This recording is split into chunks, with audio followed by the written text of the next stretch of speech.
ရွယ်ရှိတုန်းကပစ္စည်းဥစ္စာကိုရအောင်မရှာလိုက်ခြင်းကြောင့်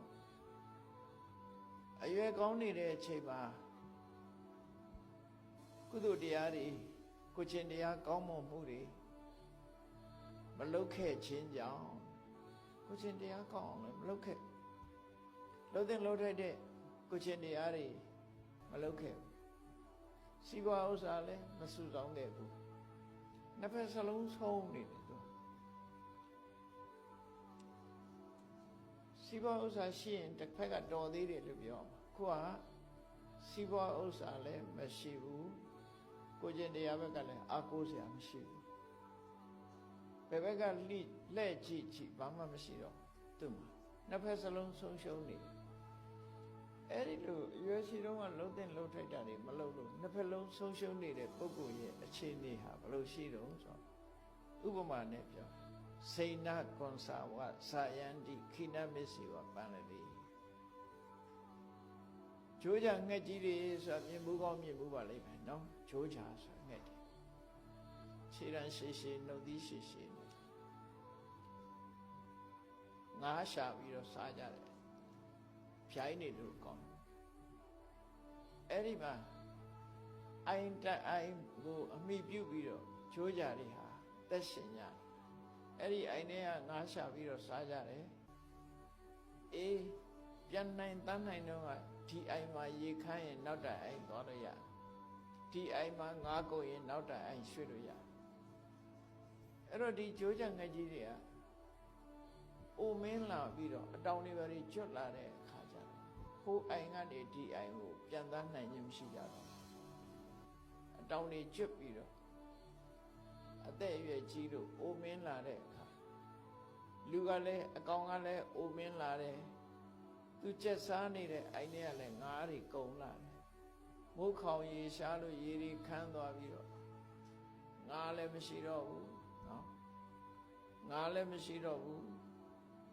ကိုယ်ကလည်းတခြားအိုင်ကိုပြန်နိုင်ခြင်းမရှိတော့ဘူးဆိုတဲ့ကြိုးကြံငှက်တကောင်ရဲ့အခြေအနေလို့ဖြစ်နေပြီတဲ့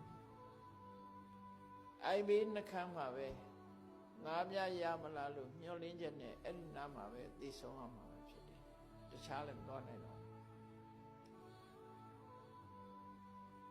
အဲ့ဒါကြိုးကြံငှက်လို့ပြောတာတော့ဒေသနာတော်အရာမြတ်စွာဘုရားထင်ရှားအောင်ပြောလိုက်တဲ့စကားပေါ့နော်ဘယ်လိုပဲဖြစ်ဖြစ်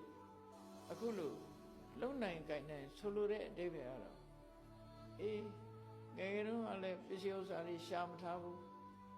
ကိုချင်းတရားနဲ့ပတ်သက်ပြီးကုသိုလ်ကောင်းမှုကလည်းဘာမှမရှိဘူးလောက်ထားတာဘာတစ်ခုမှမရှိဘူးအသက်အရွယ်ကြီးလာတဲ့အခါကျတော့မလုံနိုင်တော့ဘူးစားစရာပတ်စံလည်းမရှိဘူးလုံးလည်းမလုံနိုင်တော့ဘူးဆိုတဲ့အခါကျတော့သူများပေးသမျှကျွေးသမျှလေးနဲ့စားပြီးတော့ငါမစုခဲ့မိတာမှားလိချင်းဆိုပြီးတော့မိုင်းတွေးချပြီးတော့နေကြရတဲ့ဘဝမျိုးရောက်သွားတယ်အဲ့ဒါတတိပေးထားတာမြတ်စွာဘုရားဒီဘဝမျိုးရောက်သွားနိုင်တယ်တဲ့ဒါကြောင့်မို့ဘုရားရဲ့တိုက်တွန်းလို့ရရမှာတော့မင်းတို့အရွယ်ရှိတုန်းပစ္စည်းဥစ္စာရှာကြ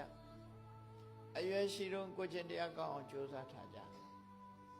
အဲ့ဒါဆိုလို့ရှိရင်အသက်အရွယ်ကြီးလာတဲ့အခါမှာမျောလင်းချက်ကုံဆုံးသွားတဲ့ပုဂ္ဂိုလ်မဖြစ်ဘူးတဲ့နော်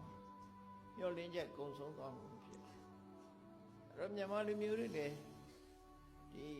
စီးပွားကြိုးစားလုပ်ပြီးတော့အသုံးနဲ့အဖြုံးဒီနှစ်ခုတည်တည်ချာချာစစ်စစ်ပြီးတော့ရတဲ့အချိန်လေးမှာစီးပွားဥစ္စာစုဆောင်းဆောင်သို့တီးတီးမြတ်စွာဘုရားဟောတယ်လို့ပဲဆင်ញင်တုတ်တရားရှိတဲ့ပုဂ္ဂိုလ်တရားဟာမိသားစုဘဝမှာနေမယ်ဆိုရင်တဲ့ကိုပိုင်ဆိုင်တာတွေကိုဘတ်ချက်မိသားစုဘတ်ချက်လေးပုံပုံထားလိုက်လေးပုံပုံထားပြီးတော့တပုံကိုနေ့စဉ်စားတဲ့အတွက်မှာ3ပါလေးပုံနဲ့တပုံကိုနေ့စဉ်အသုံးပြုတဲ့ထဲမှာ3ပါကျန်တဲ့တပုံကို emergency အတွက်သိမ်းထားပါခုခေတ်ဆိုဗန်အပ်ထား